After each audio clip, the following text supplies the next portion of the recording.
So the thing reached now to the biggest spectacle on the local sporting calendar, Boys and Girls Championships. Will the coronavirus cramp and paralyze this year's champs? And this question is in a context of the plethora of Jamaicans living overseas and foreigners who traditionally flock to the national stadium year after year for the greatest high school athletics meet in the entire world.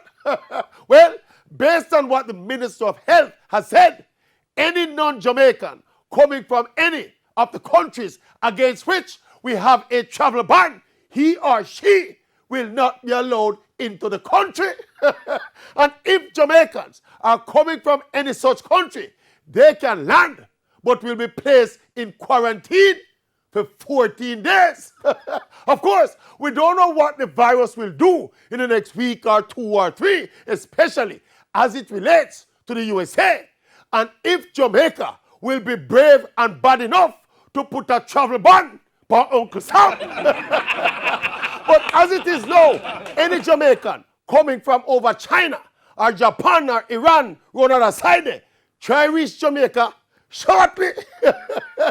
In time for you sit out the 14 days quarantine before champ start. Otherwise, you're going to have to watch it on TV.